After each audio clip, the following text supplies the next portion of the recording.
Hello guys, welcome to maths by Nirmal साहब YouTube channel.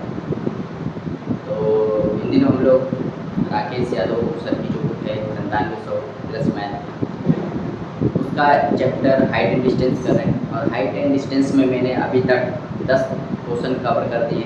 तो आज मैं क्वेश्चन नंबर 11 से लेकर क्वेश्चन नंबर 25 तक के क्वेश्चन को कवर करूँगा और हर एक क्वेश्चन का मैं कंप्लीट सोल्यूशन आपको बहुत ही अच्छे मेथड से दूंगा। यदि आपने पहला वीडियो नहीं देखा हाइट एंड डिस्टेंस का, तो सबसे पहले आप उनको देखिए, उसके बाद आप इस वीडियो को देखिएगा। क्योंकि मैंने पहले वीडियो में क्या किया है कि इसके बेसिक कंसेप्ट भी बताए हैं और कुछ फॉर्मूले भी बताए हैं और कुछ इसमें वैल्यू भी याद कराए हैं। ठीक, तो अगर आप पहले वीडियो नहीं देख रहे हैं और सेकंड वीडियो पे डायरेक्ट आ रहे हैं तो आपको शायद थोड़ा कम समझ में आएगा। ठीक, इसलिए पहले वीडियो देखिए, फिर उसके बाद सेकेंड वीडियो देखिए। ठीक है, चलिए स्टार्ट करते हैं। क्वेश्चन नंबर 11 से स्टार्ट करते हैं। क्वेश्चन नंबर 11, क्वेश्चन आपको यहाँ पे स्क्रीन पे दिखेगा। मैं क्वेश्चन इससे पढ़ता हूँ। ठीक है, कह रहा है एक 15 फीट ऊंचा खंभा कुछ ऊंचाई से टूट जाता है। एक 15 फीट ऊंचा खंभा, एक खंभा बना लेते हैं। एक खंभा बना दिया हमने जो कि 15 फीट ऊंचा है। तो 15 फीट ऊंचा है, तो 15 फीट, तो 15 फीट ऊंचा खंभा है और वो कुछ ऊंचाई से टूट गया, मतलब आंधी आंधी चली होगी। तो मान लो ये खंभा है जो कि यहाँ से टूट गया, थोड़ा और बड़ा बना दें। ये खंभा यहाँ से टूट गया। ठीक, ये खंभा जो था यहाँ से टूट गया। ठीक, एक 15 फीट ऊंचा खंभा था और ये खंभा क्या हुआ कि आंधी वांधी चली होगी, ठीक है, यहाँ से टूट गया और टूट गया। और इस तरह खंभे का टूटा हुआ भाग भूमि से 30 डिग्री का कोण बनाता है। तो ये जो भाग है ना, ये खंभा था पहले, है ना, ये खंभा टूट गया, तो यहाँ से टूट गया। यहाँ से जब ये टूटा तो ये ऊपर वाला भाग टूट के नीचे गिर गया। यही ऊपर वाला भाग टूट के नीचे गिर गया, मतलब जो वैल्यू ये है वही वैल्यू इसकी ये भी होगी। ये चीज समझ आ रही, जो इसकी ये वैल्यू होगी वही इसकी ये वैल्यू होगी। ठीक, फिगर से समझा। और ये टूट कर जमीन के साथ कितना कोण बना रहा है, तो 30 डिग्री का कोण बना रहा है। 30 डिग्री का कोण बना रहा है। तो क्या ऊंचाई ज्ञात कीजिए जहाँ से खंभा टूटा था। ऊंचाई ज्ञात कीजिए जहाँ से खंभा टूटा था। बहुत ही आसान सवाल है। ठीक, अगर आपने पहला वीडियो मेरा देखा होगा तो वहाँ मैंने 3 ट्रायंगल आपको याद कराया था। एक 30 वाला ट्रायंगल याद कराया था। तो 30 वाला ट्रायंगल क्या होता था, 30 वाले ट्रायंगल में क्या मैंने बताया था कि 30 के सामने 1 लेते हैं, नीचे √3 लेते हैं और यहाँ पे 2 लेते हैं। 30 वाले ट्रायंगल में मैंने क्या बताया था, 30 के सामने वाले को 1 लेते हैं, नीचे √3 लेते हैं, ऊपर 2 लेते हैं। तो 30 वाला ट्रायंगल ये भी। ठीक, तो 30 के सामने क्या लेंगे, 1 लेंगे, नीचे ले लेंगे √3 और यहाँ ले लेंगे। अब आप खुद बताइए, ये वैल्यू सेम है क्योंकि यही टूट के तो नीचे गिरा। ये वैल्यू सेम है, मतलब यही टूट के तो नीचे गिरा है। अगर ये 2 है तो ये भी क्या हो जाएगा, 2 हो जाएगा। अब आप खुद बताइए कि ये पूरी ऊंचाई हम लोग के हिसाब से कितनी है। ये पूरी ऊंचाई हम लोग के हिसाब से कितनी आ रही है, ये पूरी ऊंचाई हम लोग के हिसाब से 3 यूनिट आ रही है। हम लोग जो मानते हैं उसको यूनिट में लेते हैं। अच्छा, सवाल में पूरी ऊंचाई, खंभे की ऊंचाई कितनी दी है, 15 फीट। तो 3 यूनिट की वैल्यू कितनी है, 15 फीट। 1 यूनिट की वैल्यू कितनी हो जाएगी, 1 यूनिट की वैल्यू हो जाएगी 5 फीट। 1 यूनिट की वैल्यू कितनी हो जाएगी, 5 फीट हो जाएगी। भाई 3 यूनिट की वैल्यू कितनी है, 15 फीट। 1 यूनिट की वैल्यू कितनी हो जाएगी, 5 फीट। कह रहा है कि खंभे का वह भाग बताइए जो टूट कर नीचे गिरा है। तो खंभे का ये वाला भाग टूट कर नीचे गिरा है और इसको हम लोग कितना मानते हैं, इसको हम कितना मान रहे हैं, 2 यूनिट। 1 यूनिट 5 है तो 2 यूनिट क्या हो जाएगा, 1 यूनिट 5 है तो 2 यूनिट 10 फीट हो जाएगा। तो 10 फीट इसका राइट आंसर हो जाएगा। 10 फीट इसका राइट आंसर हो जाएगा, जो कि option number A, option number आ सकता है। तो और चलिए आगे। ठीक है, तो क्वेश्चन नंबर 12 पे आते हैं। क्वेश्चन नंबर 12, देखिए अभी आप लोगों का सवाल होगा कि सर वीडियो इतनी लेट में क्यों आई। तो वीडियो इस लेट में इसलिए आई है क्योंकि मैं बहुत सारे बुक पे काम कर रहा हूँ और इस बार मैंने सोचा है कि मैं बहुत सारी बुकों का सलूशन दूंगा। जैसे एसएससी की तैयारी कर रहे हैं, चाहे वो सीजीएल की तैयारी कर रहे हो, चाहे वो सीटीएल की तैयारी कर रहे हो, चाहे वो एमटीएस की तैयारी कर रहे हो, चाहे वो सिलेक्शन कोर्स की तैयारी, तो उनके लिए अलग से बुक कराऊँगा, है सीजीएल के लिए अलग से बुक कराऊँगा, रेलवे विद्यार्थियों के लिए अलग से बुक कराऊँगा, चाहे एनटीपीसी की तैयारी करो, ग्रुप डी की तैयारी करो, टेक्नीशियन, और एक जो पुलिस की तैयारी करते हैं, यूपीएस एसआई की दरोगा की तैयारी करते हैं, और जो एसएससी जीडी की तैयारी करते हैं उनके लिए अलग बुक कराऊँगा। तो मैं यहाँ 3 बुक मैंने यहाँ पे सोची है, उनको कराने की सोची है। धीरे धीरे आपको मैं बताता चल जाऊंगा कि कैसे उनको करना, ठीक। तो चलिए क्वेश्चन नंबर अब आते हैं 12 में। क्वेश्चन नंबर 12 पे आते हैं। क्वेश्चन नंबर 12 है, यार एक नदी के दोनों ओर दो मंदिर स्थित है। तो एक नदी है, उसके दोनों ओर दो मंदिर स्थित है। एक मंदिर 54 मीटर ऊंचा है। इस मंदिर के कुछ बिंदु से दूसरे मंदिर के उच्च तथा निम्न बिंदुओं का अवनमन कोण। अवनमन कोण क्या होता है कि जब ऊपर से आप नीचे देखते हो ना, उसको बोलते हैं अवनमन कोण। जब आप नीचे से ऊपर देख रहे हो, तो जैसे मैं ये देख रहा हूँ, ये नीचे से ऊपर देख रहा हूँ, नीचे से किसी बिल्डिंग को देख रहा हूँ, ये उन्नयन कोण है। और मैं बिल्डिंग में खड़े होकर एक आदमी को देख रहा हूँ, तो वो अवनमन कोण है। तो जब ऊपर से नीचे देखते हैं तो उसको अवनमन कोण बोलते हैं। यार दूसरे मंदिर की ऊंचाई ज्ञात कीजिए, ठीक। ठीक है, समझिए क्या कह रहा है कि एक नदी, तो नदी बना देते हैं, ये मान लो नदी, और इस नदी के दोनों, एक मंदिर यहाँ पे और एक मंदिर इस नदी के दोनों ओर, है ना, इस नदी के दोनों ओर एक ही मंदिर, ये दो मंदिर है, एक ये एक ये। एक मंदिर की वैल्यू दी गई है कितनी, 54 मीटर। इस मंदिर की ऊंचाई दी गई कितनी, 54 मीटर। इस मंदिर की ऊंचाई आपको बतानी है, तो इसको मान लेते हैं x। इसको क्या मान लेते हैं, x मान लेते हैं, ठीक। अब देखो क्या कह रहा है कि इस मंदिर, अब देखो पढ़ते हैं, कह रहा है कि इस मंदिर के कुछ बिंदु, जिसकी हाइट 54 मीटर है, इस मंदिर के कुछ बिंदु ये हो जाएगा, इस मंदिर के कुछ बिंदु से दूसरे मंदिर के कुछ बिंदु तथा निम्न बिंदु, दूसरे मंदिर के कुछ बिंदु तथा निम्न बिंदु। देखो इस मंदिर के कुछ बिंदु से दूसरे मंदिर के कुछ बिंदु तथा निम्न बिंदु के अवनमन कोण 30 डिग्री और 60 डिग्री। अवनमन कोण मतलब देखो ये ऊपर ये नीचे, ऊपर से जब नीचे देखते हो एंगल को तो बनता है 30 डिग्री बनता है, ये 30 डिग्री है। आगे आगे आपको पता चलेगा ये 30 है, तो जब मैं इसको मिला दूंगा ये भी 30 हो जाएगा। अब कहो कैसे सर, ये वाला 30 था, ये 30 कैसे हो गया। अब ज्योमेट्री जब मैं पढ़ाऊंगा तो वहाँ पे बताऊंगा कि एक एकांतर कोण होता है, एकांतर कोण, इसको एकांतर कोण कहते हैं। ये 30 है तो ये 30, ठीक। और इस मंदिर के उच्च बिंदु से इस मंदिर के निम्न बिंदु पर एक कोण और बन रहा है जो कि 60 का है। अब ये पूरा कोण कितने का है, 60। अगर ये पूरा 60 का है, ये पूरा कितना हो जाएगा, 60। बस हो गया। अब सवाल देखिए कुछ देखो, जब भी फिगर बनाया करो ना, तो फिगर बहुत अच्छे से बनाया करो। फिगर बना लिया तो सवाल आपका हो गया, ठीक। अब देखो ध्यान से देखना, यहाँ पे दो ट्रायंगल है आपके पास, कितने, दो ट्रायंगल है, एक 30 वाला है, एक 60 वाला है। यहाँ पे दो ट्रायंगल है, एक 30 वाला है, एक 60 वाला है। तो पहले देखो 30 वाले को मैंने बताया था, 30 वाले के सामने क्या होता है, एक नीचे क्या लिखते हैं, √3, यहाँ पे √3 हो जाता है, ठीक। और ये 2 हो जाता है। 60 वाले के सामने क्या होता है, 60 वाले ट्रायंगल को देखिए, तो 60 वाले के सामने क्या होता है, 60 वाले के सामने होता है √3, पूरी वैल्यू √3 हो जाएगी। और नीचे होता है, नीचे होता है।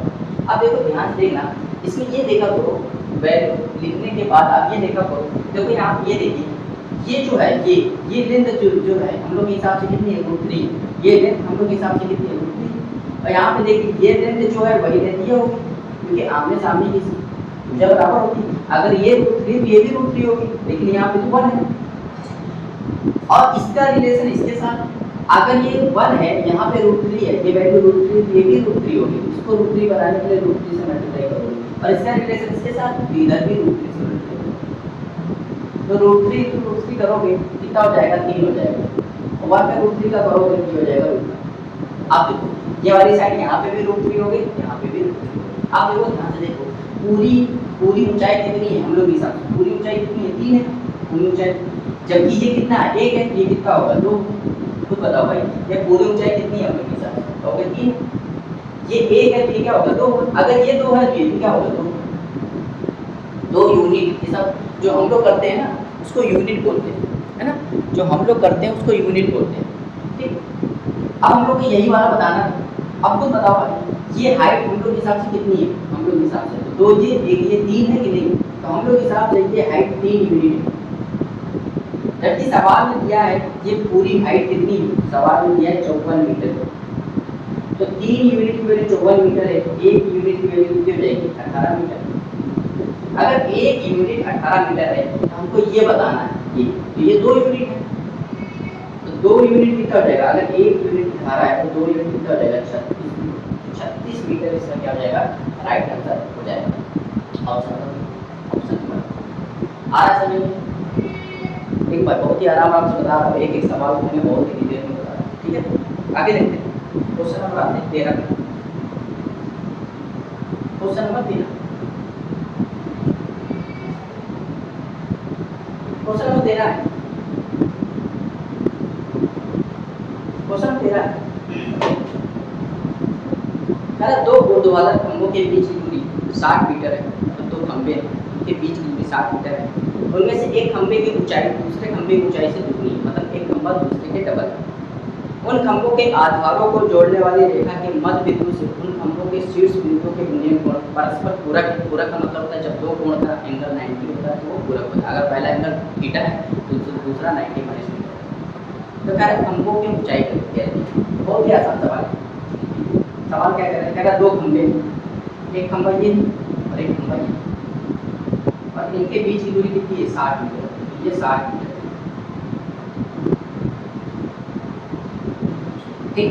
कह रहा दो खंभा है ना, दो खंभा है और उनके बीच की दूरी कितनी है, उनको जोड़ने वाली उनके बीच की दूरी कितनी है, 60 मीटर। कह एक खंभा दूसरे से डबल है। अगर ये x है ये हो जाएगा 2x। एक खंभा दूसरे से क्या है, डबल। अगर ये x है तो क्या हो जाएगा, 2x। अब कह रहा है कि इनको जोड़ने वाली रेखा के मध्य बिंदु से, मध्य बिंदु अगर लोगे इसका मतलब ये 30 हो जाएगा, ये भी 30 हो जाएगा। मध्य बिंदु का मतलब यही होता है, ये भी 30 हो जाएगा, ये भी। अगर मैं इनके मध्य बिंदु से इनका उन्नयन कोण बना दूं, इन खंभों के टॉप का उन्नयन कोण बना दूं, ये उन्नयन कोण बन गया और एक ये उन्नयन कोण। तो ये जो उन्नयन कोण बन रहा है ना, ये पूरक का मतलब होता है जब दो कोण का योग 90 होता है उसको पूरक बोलते हैं। पूरक देखो, अगर ये पूरक है इसका मतलब अगर इसको तुम थीटा मान लो ये हो जाएगा 90 माइनस थीटा। अगर तुम इसको थीटा मान लो तो क्या हो जाएगा, 90 माइनस थीटा। बस अब देखो यहाँ पे आपको बताना है कि दोनों खंभों की ऊंचाई बतानी है, मतलब ये x की वैल्यू बतानी है।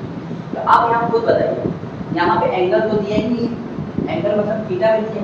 30 में दिया होता तो बता देते, 30 के सामने 1 होता है। 60 में दिया होता तो बता देते, 60 के सामने √3 होता है। 45 का दिया होता तो हम बता देते, लेकिन यहाँ पे तो एंगल दिया ही नहीं है। यहाँ पे दो ट्राइंगल है, तो यहाँ पे जब कुछ ना दिया हुआ अगर तो इस ट्राइंगल में हम लोग 10 थीटा लगाएंगे। क्या लगाएंगे, 10 थीटा। यहाँ पे मैं 10 थीटा लगा दूँ इस ट्राइंगल में। तो 10 थीटा का फॉर्मूला क्या होता है, 10 थीटा का फॉर्मूला होता है लंब बटे। तो देखो इसमें लंब, इस ट्राइंगल में लंब ये 2x और आधार कितना है 30। अब इसमें लगा लो, इसमें 10 थीटा लगा लो, इसमें 10। अब थीटा की जगह क्या लिखा, 90 माइनस थीटा। ये क्या होता है, लंब बटे आधार। लंब क्या है, x और आधार क्या है। अब बताना, आप यहाँ पे ट्रिग्नोमेट्री जब मैं आपको पढ़ाऊंगा ना ट्रिग्नोमेट्री, तो वहाँ बताऊंगा कि 10 90 माइनस थीटा क्या होता है। 10 90 माइनस थीटा होता है cot थीटा। क्या होता है, cot थीटा। ये हो जाएगा x, ये हो जाएगा इक्वेशन नंबर फर्स्ट, ये हो जाएगा इक्वेशन नंबर। जब दोनों इक्वेशन को मल्टीप्लाई कर देंगे है ना, तो देखिए यहाँ पे 10 थीटा इनटू cot थीटा, जब मल्टीप्लाई कर दोगे जब इसका मल्टीप्लाई इसमें से किया तो इसका मल्टीप्लाई इसके साथ है ना। लेफ्ट वाले का लेफ्ट वाले से होता है जब मल्टीप्लाई करते हैं, तो राइट वाले का राइट वाले से होता है। इसका मल्टीप्लाई इसके साथ होगा, इसका मल्टीप्लाई इसके साथ होगा। यहाँ हो जाएगा 2x/30 इनटू x/। यहाँ पे जब देखो ट्रिग्नोमेट्री बताऊंगा कि 10 थीटा का उल्टा क्या होता है, cot थीटा होता है। तो 10 थीटा और cot थीटा कभी भी अगर आ जाए तो इकट्ठे बन हो जाए, क्या हो जाता है, 1 हो जाता है। तो यहाँ बचेगा 2x², यहाँ हो जाएगा 9। 9 से यहाँ चला जाएगा, क्या बचेगा 2x² की वैल्यू हो जाएगी 9। ठीक, और सॉल्व कर लेते हैं। यहाँ पे x² की वैल्यू हो जाएगी 450, x की वैल्यू हो जाएगी √450 जोड़ोगे तो 225 किसका स्क्वायर होता है, तो 15 का, और 2 किसी का स्क्वायर होता नहीं। तो x वैल्यू कितनी आ जाएगी 15, तो x वैल्यू कितनी आ जाएगी 15, मतलब ये वाली हाइट कितनी होगी 15। 30 का डबल है, ये हो जाएगा 30। तो दोनों खंभों की ऊंचाई कितनी आ गई, ये आ गया 15 √2, ये आ गया 30। बढ़िया सवाल है, समझ में आया भाई। आगे देखो, चलिए आते हैं क्वेश्चन नंबर 14। क्वेश्चन नंबर 14 है, क्वेश्चन नंबर 14।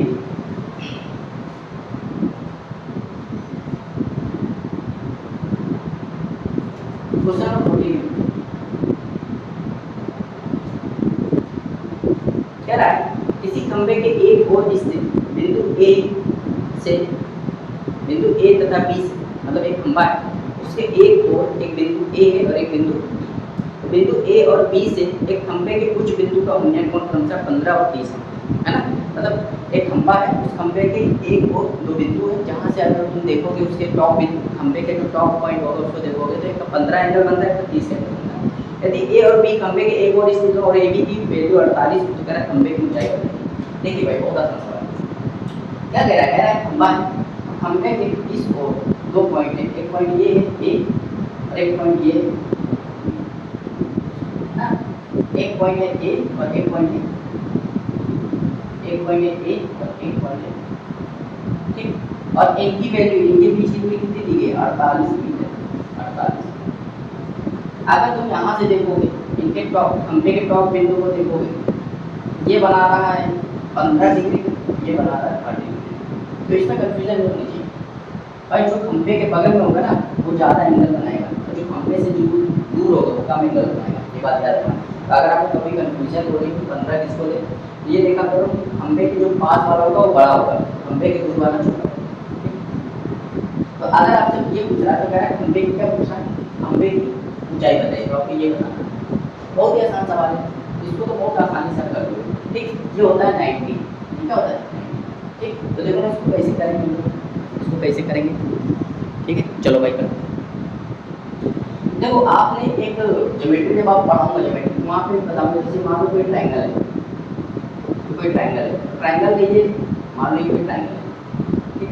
तो ट्रायंगल लीजिए बाहर का कोण, ट्रायंगल लीजिए बाहर बाहर का कोण, और ये बाहर वाला कोण जो होता है बाहर कोण, किसी ट्रायंगल का जो बाहर कोण होता है तो इन दोनों के कोण के सम के बराबर होता है ना। जैसे ये x है तो ये y है, तो ये वाला एंगल क्या हो जाएगा x प्लस y है।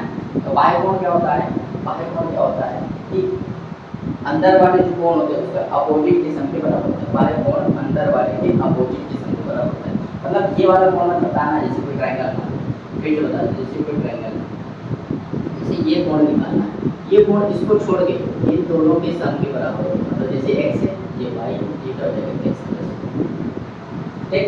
ये यहाँ पे चीज आपको समझ में आएगी, है ना, ये चीज समझ में आएगी। चलिए आगे देखिए, ठीक।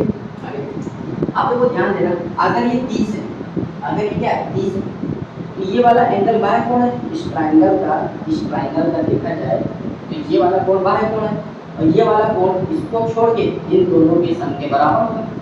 अगर ये 15 है तो ये भी क्या होगा 15 होगा, तभी तो 15 15 30 होगा।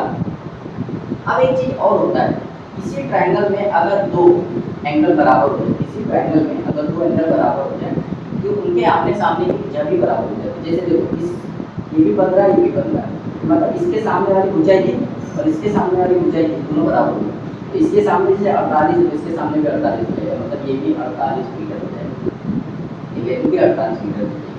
अब 30 वाला आपको मैंने बताया था, 30 वाले में क्या होता है, सामने वाले को 1 लेते हैं, नीचे वाले को 2 लेते हैं, और ये वैल्यू 2 होती है, ये वैल्यू क्या होती है। तो हम लोग हिसाब से देखा जाए तो ये वैल्यू कितनी है, कहोगे 2 यूनिट, क्योंकि सवाल में 48 थी, हम लोग ने कितना निकाला है 48 निकाला, 1 यूनिट की वैल्यू कितनी रहेगी, 1 यूनिट की वैल्यू रहेगी 24, और ये 1 ही यूनिट तो है, ठीक। तो यही कह रहा था खंबे की ऊंचाई बताइए, तो खंबे की ऊंचाई कितनी आ गई है 24 मीटर, खंबे की ऊंचाई कितनी आ गई है 24 मीटर आ रहा भाई, ठीक है। आगे चलें, क्वेश्चन नंबर 15, क्वेश्चन नंबर 15,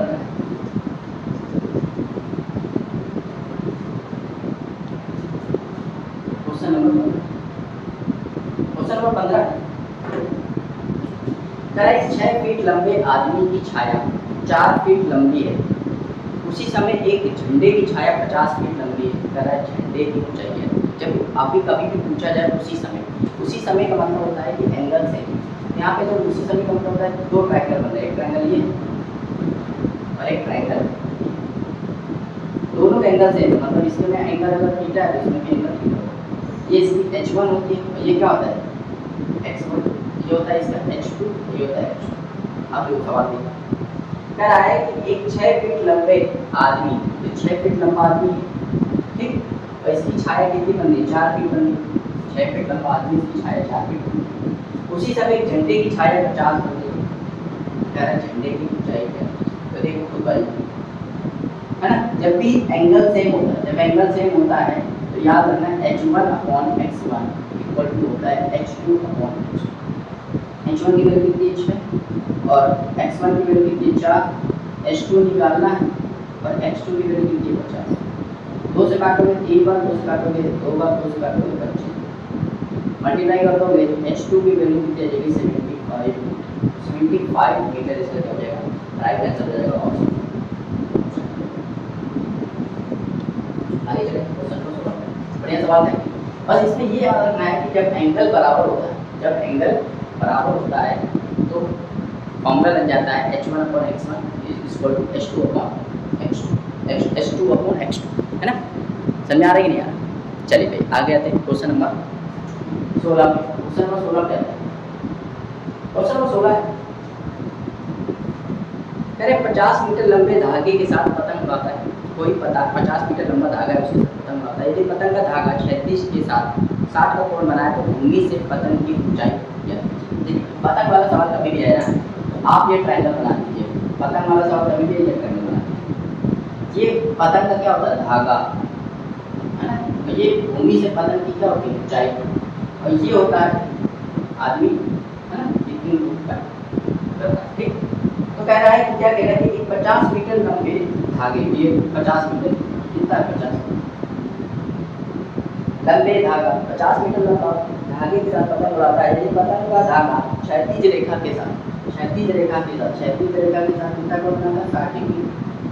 तो कह रहा पतंग की ऊंचाई बताइए, पतंग की ऊंचाई। तो बहुत आसान सवाल है, पतंग ऊंचाई बताना है आपको। 60 वाला ट्रायंगल याद है क्या, 60 वाला ट्रायंगल याद है। 60 के सामने क्या लेते थे, √3, नीचे 1 और यहाँ लेते थे। तो हम लोग के हिसाब से ये वैल्यू कितनी है, 2 यूनिट है हम लोग के हिसाब से। जबकि सवाल में कितना दिया 50 मीटर। 1 यूनिट की वैल्यू कितनी रहेगी, 1 यूनिट की वैल्यू रहेगी 25 मीटर। हमें ये हाइट बतानी है, तो हाइट कितना है √3 यूनिट, √3 हो जाएगा 25 √3। ये इसका आंसर है 25 मतलब ऑप्शन नंबर सी इसका राइट ऑप्शन। चलिए क्वेश्चन नंबर 17 है। क्वेश्चन नंबर 17 है, क्वेश्चन नंबर 17 है। कह रहा 2 खंभे x मीटर की क्षैतिज दूरी पर स्थित है। 2 खंभे x मीटर की क्षैतिज दूरी पर स्थित है और एक खंभे की ऊंचाई दूसरे खंभे की ऊंचाई से दुगनी है। यदि उनके पास के मध्य बिंदु से उनके कुछ बिंदु का अन्य कोण एक दूसरे से दूर। ये बिल्कुल सेम सवाल है, ये मैंने कहा सवाल करा था 30 जो सवाल कराया था ना 30 बिल्कुल उसका सेम सवाल है ना। ये सवाल आपको खुद करना है ना, ये सवाल आपको खुद करना है। ठीक, अब आते हैं क्वेश्चन नंबर 18 पे आते हैं। क्वेश्चन नंबर 18 ये वाला सवाल जो आते हैं क्वेश्चन नंबर 18। क्वेश्चन नंबर 18 में कह रहे हवाई जहाज 5000 मीटर की ऊंचाई पर उड़ रहा है। एक हवाई जहाज 5000 मीटर की ऊंचाई पर उड़ रहा है और वो अपने नीचे उड़ते एक दूसरे हवाई जहाज को पार करता है। भूमि पर स्थित एक बिंदु से दोनों हवाई जहाज का उन्नयन कोण 60 डिग्री और 45 डिग्री। अगर दोनों हवाई जहाजों के बीच की लंबाई दूरी बताइए। ठीक है, तो भाई एक हवाई जहाज है जो 5000 मीटर की ऊंचाई पर उड़ रहा है। मान लीजिए पहला हवाई जहाज और ये दूसरा, ये 5000 मीटर की ऊंचाई पर उड़ रहा है। ये यहाँ से पहला हवाई जहाज जो है इसकी ऊंचाई देखी जाए कितनी है, जमीन की ऊंचाई कितनी है 5000। देखिए पहला हवाई जहाज है और ये दूसरा हवाई जहाज। तो कह रहा है कि एक हवाई जहाज 5000 मीटर की ऊंचाई पर उड़ रहा है और वह अपने नीचे उड़ते दूसरे हवाई जहाज को पार कर लेता है। भूमि पर एक बिंदु से दोनों हवाई जहाज, भूमि पर एक बिंदु है यहाँ से दोनों हवाई जहाज का उन्नयन कोण, मतलब अगर मैं पहले हवाई जहाज का उन्नयन कोण देखूँ फिर दूसरे हवाई जहाज का उन्नयन, तो दोनों हवाई जहाज के उन्नयन कोण 60 डिग्री और 45 डिग्री। मतलब भूमि से इस बिंदु से अगर पहले हवाई जहाज की बात की जाए तो 60 डिग्री आएगा और दूसरे हवाई जहाज की बात की जाए तो 45 डिग्री। हवाई जहाज की यहाँ से 45। ठीक है, तो कह रहा है कि दोनों हवाई जहाजों के बीच की दूरी बतानी है हमको। ये दूरी बतानी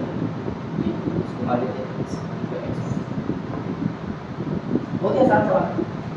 2 ट्रायंगल है, एक 30 वाला है और एक 60 वाला है। एक 30 वाला है और एक 60 वाला, ठीक है। एक 30 वाला एक 60 वाला। तो पहले हम लोग एक 30 वाला 45 वाला, पहले 45 वाले बैंगलोर, 45 वाले बैंगलोर में मैंने बताया था कि 45 के सामने एक होता है, यहाँ पे भी एक होता है, यहाँ पे होता है 2, 45 वाले यहाँ पे एक, यहाँ पे एक, यहाँ पे। अब 60 वाले देखते हैं, तो 60 वाले देखोगे कि पूरी रूट 3 हो जाएगी, पूरी हो जाएगी 60 वाला बड़ा ट्रायंगल, तो ये हो जाएगा ऊपर। आप खुद बताइए ये पूरी वैल्यू हम लोग हिसाब से कितनी आ रही है, तो ये तो सेम आ रहा है, कॉमन वाला सेम होना चाहिए, अगर नहीं सेम हो रहा है तो उसको सेम करो, ये तो सेम आ रहा है इसको हटा, ठीक। अब देखो ये वैल्यू पूरी हम लोग के हिसाब से कितनी आ रही है, रूट 3 आ रही है, और ये कितनी है 1 है, ये बचा हुआ कितना हो जाएगा रूट 3 माइनस 1। तो बात खुद बताओ हम लोग के हिसाब से ये वैल्यू कितनी है, हम लोग के हिसाब से ये वैल्यू कितनी है, तो कहोगे रूट 3, हम लोग के हिसाब से वैल्यू कितनी है, हम लोग के हिसाब से जो होता है उसको यूनिट में ले लेते हैं, तो रूट 3 यूनिट, जबकि सवाल पूछा इसकी ऊंचाई कितनी दी है 5 है। एक यूनिट जब निकालोगे, एक यूनिट तो आ जाएगा 5000 बटे, अब हमें इतना यूनिट निकालना है क्योंकि दोनों हवाई जहाज के बीच दूरी निकालनी, रूट 3 माइनस 1 यूनिट निकालना, इसी से मल्टीप्लाई कर देंगे 5000 अपॉन रूट 3 इनटू रूट 3। तो जब ये अंदर जाके मल्टीप्लाई होगा, जब ये अंदर जाके मल्टीप्लाई होगा तो क्या हो जाएगा 5000 upon root 3 into minus 5000 upon root 3। तो ये रूट 3 करेंगे जब 5000 माइनस 5000, अब 5000 कॉमन ले लो, 5000 कॉमन ले लो तो 1 अपॉन 1 ले लो, ये सब 1 upon 1 by 1 upon 1 by root 3 मतलब option number C, option number C इसका राइट है। बढ़िया सवाल है, अच्छा सवाल है, एक नंबर का सवाल है, ठीक है। समझ आया? चलिए 19वें नंबर पे सवाल है, 19 नंबर सवाल है, क्वेश्चन नंबर 19 है, क्वेश्चन नंबर 19, क्वेश्चन नंबर 19 है, कह रहा है किसी खंबे की छाया उसकी ऊंचाई से रूट 3 गुनी है, तो कह रहा है खंबे के कुछ बिंदु का उन्नयन कोण ज्ञात कीजिए। देखिए वैसे एक खंबा है और ये उसकी एक खंबा है और ये उसकी छाया है, ये उन्नयन कोण है। तो कह रहा है खंबे की जो छाया है ऊंचाई से रूट 3 गुनी, अगर ऊंचाई में x मान लेता हूँ इसका रूट 3 गुना हो जाएगा छाया। तो कह रहा है उन्नयन कोण बताइए, मतलब ये थीटा बताना। अब आप खुद बताइए, इसको आप x मान लो तो भी चल जाएगा। अब देखो ध्यान से देखो, अगर x नहीं मानो तो भी यहाँ tan थीटा लगा, tan थीटा की वैल्यू का लंब अपॉन आधार, तो लंब कितना है x और आधार कितना है रूट 3x, x कट जाएगा तो थीटा की वैल्यू tan थीटा की वैल्यू क्या जाएगी 1/। अब खुद बताओ भाई tan थीटा का मान 1/√3 कब होता है, tan 30 में, मतलब थीटा की वैल्यू कितनी आएगी, थीटा की वैल्यू 30 आ गई, मतलब ऑप्शन नंबर डी इसका राइट है। आगे चलिए क्वेश्चन नंबर 20 पे आता है, question number 20, question number 20 question 20 क्या कह रहा है, कह रहा है किसी हवाई जहाज का उन्नयन कोण 60 डिग्री है, 15 सेकंड की उड़ान के बाद उन्नयन कोण 30 हो जाता है। यदि हवाई जहाज 1500 रूट 3 की ऊंचाई पर उड़ रहा है, तो कह रहा है हवाई जहाज की चाल है ना, हवाई जहाज की चाल, ठीक है,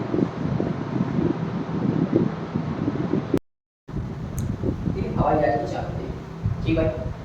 तो कह रहे हैं हवाई जहाज है, हवाई जहाज का उन्नयन कोण 60 डिग्री, ठीक, 15 सेकंड की उड़ान के बाद उन्नयन कोण 30 हो जाता है। यदि हवाई जहाज 1500 रूट 3 मीटर ऊंचाई पर उड़ रहा है तो हवाई जहाज की चाल है। देखो एक हवाई जहाज जिसकी हाइट दी गई है, हवाई जहाज की हाइट दी गई है 1500 ठीक, और इसका उन्नयन कोण कितना दिया, इसका उन्नयन कोण दिया 60 डिग्री।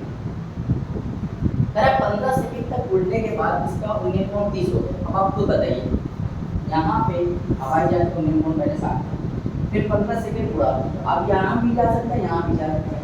अब कह रहा है उन्नयन कोण 30 हो गया, मतलब अगर यहाँ जाएगा तो उन्नयन कोण तो बढ़ना चाहिए भाई उसका, यहाँ जाने पर उसका उन्नयन कोण बढ़ना चाहिए, 60 से ज़्यादा होना चाहिए, लेकिन वो कह रहा है 30 हो गया, मतलब कम हो रहा है, इसका मतलब हवाई जहाज वहाँ जाएगा, हवाई जहाज अब हो जाएगा 30। तो यहाँ तक आने में उसको 15 सेकंड लगेगा, कितना लगा 80। ठीक, तो कह रहा है क्या पूछ रहा है, बताइए भाई हवाई जहाज की चाल बताइए, चाल निकालने के लिए आपको दूरी पता होनी चाहिए, समय तो आपको पता है। तो बहुत ही आसान सवाल है, जो यहाँ पे 60 वाला आपको बताया था, 60 वाले में क्या होता है, ये √3 होता है, ये वाला ठीक, ये √3 होता है। अगर यहाँ पे और ये होता है तो ये होता है, ये √3 ये 1 में। अगर ये 60 बना है, ये 30 है, यहाँ पे भी 30 होगा, तभी तो 60 बना है। ठीक, समझ सकते हैं। और देखो 30 के सामने यहाँ पे जो डिस्टेंस होगी वही डिस्टेंस यहाँ पे होगी। तो अगर हमें ये वैल्यू पता चल जाए, जो डिस्टेंस की होगी वही डिस्टेंस ये भी होगी। अब वो बताइए हम लोग के हिसाब से ये वैल्यू कितनी है, √3 यूनिट हम लोग के हिसाब से। सवाल में कितना दिया है 1500, √3 में कट जाएगा 1 यूनिट में कितनी रहेगी 1500। अब हमें 2 यूनिट बताना है, ये निकालना है, 1 यूनिट 1500 है तो 2 यूनिट क्या हो जाएगा 3000। तो अगर ये 3000, ये भी 3000 होगा, क्योंकि 30 आमने सामने कोण बराबर होते हैं तो उनकी भुजा भी बराबर होती है। अगर ये 3000 ये भी 3000 है, मतलब ये दूरी कितनी आ गई 3000। अब हमें इसी में चाल निकालनी थी, तो चाल बराबर क्या होता है, चाल बराबर होता है दूरी बटे समय।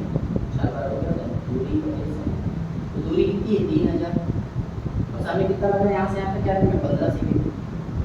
जब काटोगे तो आ जाएगा 200 मीटर पर सेकंड। तो 200 मीटर पर सेकंड इसका राइट आंसर हो जाएगा, ये ऑप्शन नंबर बी इसका right answer, option number B इसका राइट आंसर। बढ़िया सवाल है, अच्छा सवाल है, देखिए बहुत ही इजी तरीके से मैंने समझाया है ना। चलिए आगे आते क्वेश्चन नंबर 21। क्वेश्चन नंबर 21 करते हैं। क्वेश्चन नंबर 21 है, कह रहा है किसी खंबे के निम्न बिंदु से 100 मीटर दूरी पर स्थित बिंदु से खंबे के कुछ बिंदु का उन्नयन 29 डिग्री है। कह रहा है खंबे की ऊंचाई क्या है, कह रहा है खंबा है ना, खंबा खंबे का सवाल है, एक खंबा है, उसके निम्न बिंदु, तो निम्न बिंदु भाई जो 100 मीटर दूर स्थित, 100 मीटर दूर स्थित, 100 मीटर मान लीजिए 100 मीटर दूर स्थित बिंदु से खंबे के कुछ बिंदु का उन्नयन कोण, यहाँ का उन्नयन कोण कितना जाएगा 30। अगर खंबे की ऊंचाई बताइए, आपको ये पता है, आपको तो पता ही होगा कि 30 से सामने हमको क्या मान देते हैं 1, यहाँ मान लेते हैं √3। तो हम लोग हिसाब से ये वैल्यू √3 है, √3 है। जबकि सवाल कितना दिया 100, 1 यूनिट वैल्यू क्या रहेगा 100/मीटर, ये आंसर हो जाएगा, जो कि ऑप्शन नंबर ए।